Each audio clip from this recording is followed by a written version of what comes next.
Bienvenue sur Word Information Critique pour une nouvelle séance de lecture biblique. Plus exactement, la troisième séance de lecture biblique.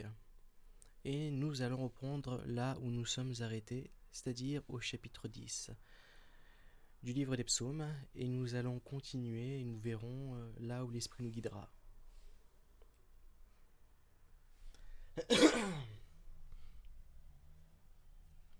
Psaume 10. Pourquoi, ô Éternel, te tiens-tu éloigné de moi? Pourquoi te caches-tu au temps de la détresse? Le méchant dans son orgueil poursuit les malheureux. Ils sont victimes de trames qu'il a conçues. Car le méchant se glorifie de sa convoitise, et le ravisseur outrage, méprise l'Éternel. Le méchant dit avec arrogance, il ne punit pas, il n'y a point de Dieu. Voilà toutes ses pensées. Ses voies réussissent en tout temps. Tes jugements sont trop élevés pour l'atteindre. Il souffle contre tous ses adversaires. Il dit en son cœur, je ne chancelle pas. Je suis pour toujours à l'abri du malheur. Sa bouche est pleine de malédictions, de tromperies et de fraude. Il a sous sa langue de la malice et de l'iniquité. Il se tient en embuscade près des villages. Il assassine l'innocent dans des lieux écartés. Ses yeux épient le malheureux. Il est aux aguets dans sa retraite, comme le lion dans sa talière. Il est aux aguets pour surprendre le malheureux. Il le surprend et l'attire dans son filet. Il se courbe, il se baisse, et les misérables tombent dans ses griffes. Il dit en son cœur, Dieu oublie, il cache sa face, il ne regarde jamais. Lève-toi, Éternel, ô Dieu, lève ta main, n'oublie pas les malheureux. Pourquoi le méchant méprise-t-il Dieu? Pourquoi, dit-il en son cœur, tu ne punis pas? Tu regardes cependant, car tu vois la peine et la souffrance, pour en prendre main leur cause. C'est à toi que s'abandonne le malheureux. C'est toi qui viens en aide à l'orphelin. Brise le bras du méchant, punis ses iniquités, et qu'il disparaisse à tes yeux. L'Éternel est roi à toujours et à perpétuité. Les nations seront exterminées de son pays.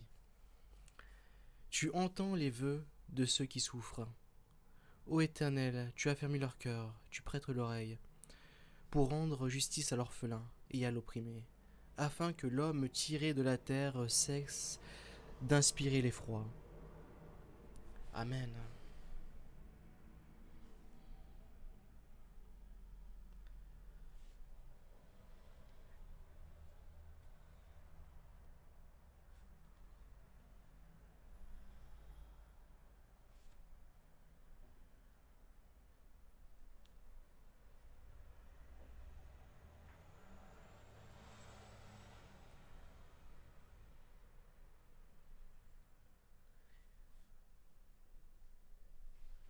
Psaume 11. Au chef des chantres de David. C'est en l'Éternel que je cherche un refuge.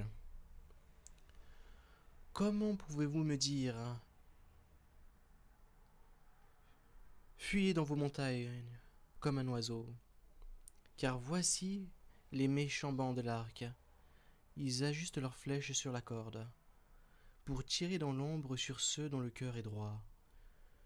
Quand les fondements sont renversés, le juste, que ferait-il?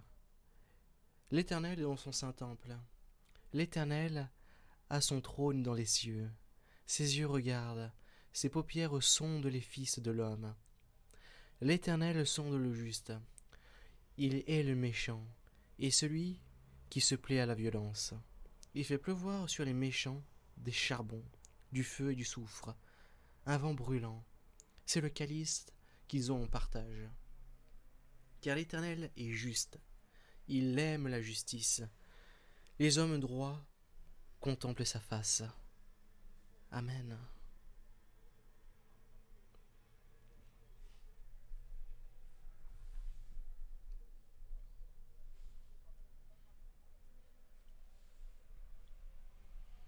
Psaume 12. Au chef des chantres.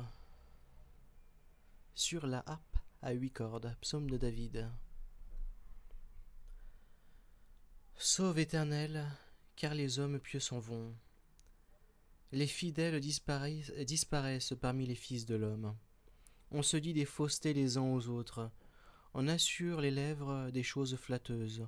On parle avec un cœur double. Que l'Éternel extermine toutes les lèvres flatteuses, la langue qui discourt avec arrogance. Ceux qui disent « Nous sommes puissants par notre langue, nous avons nos lèvres avec nous. Qui serait notre maître ?» Parce que les malheureux sont opprimés et que les pauvres gémissent. Maintenant, dis Éternel, je me lève, j'apporte le salut à ceux contre qui l'on souffle. Les paroles de l'Éternel sont des paroles pures. Un argent éprouvé sur terre au creuset, et cette fois épuré. Toi, Éternel, tu les garderas, tu les préserveras de cette race à jamais. Les méchants se promènent de toutes parts, quand la bassesse règne parmi les fils de l'homme. Gloire à Jésus notre Seigneur, au Saint-Esprit, à Dieu notre Père. Amen.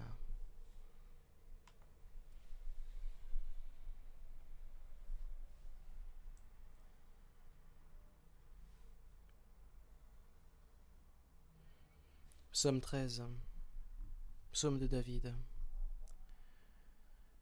Jusqu'à quand, Seigneur, Éternel, m'oublieras-tu sans cesse? Jusqu'à quand me cacheras-tu ta face? Jusqu'à quand aurai-je des soucis dans mon âme, et chaque jour des chagrins dans mon cœur? Jusqu'à quand mon ennemi se lèvera-t-il contre moi? Regarde, réponds-moi, Éternel mon Dieu. Donne à mes yeux la clarté, afin que je ne m'endorme pas au sommeil de la mort, afin que mon ennemi ne dise pas « je l'ai vaincu », et que mes adversaires ne se réjouissent pas, si je chancelle. Moi j'ai confiance en ta bonté, j'ai de l'allégresse dans mon cœur, à cause de ton salut. Je chante à l'Éternel, car il m'a fait du bien. Amen.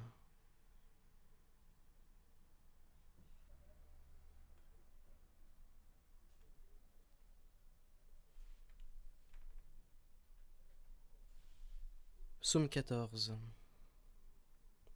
Psaume de David. Et je pense que ce sera le dernier psaume pour le dernier chapitre pour cette séance de lecture biblique. L'insensé dit en son cœur, il n'y a point de Dieu. Ils se sont corrompus, ils ont commis des actions abominables. Il n'en est aucun qui fasse le bien.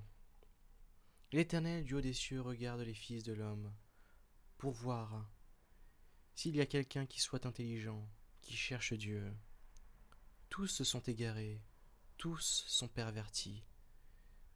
Il n'en est aucun qui fasse le bien, pas même un seul. Tous ceux qui commettent l'iniquité ont-ils perdu le sens? Ils dévorent mon peuple, ils le prennent pour nourriture, ils n'invoquent point l'Éternel. C'est alors qu'ils trembleront d'épouvante, quand Dieu paraîtra au milieu de la race juste. Jetez l'opprobre sur l'espérance du malheureux. L'Éternel est son refuge.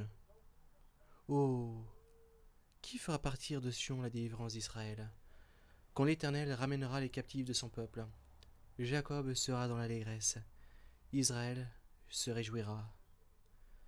Gloire à Jésus notre Seigneur, au Saint-Esprit et à Dieu notre Père. A bientôt pour une prochaine séance de lecture biblique.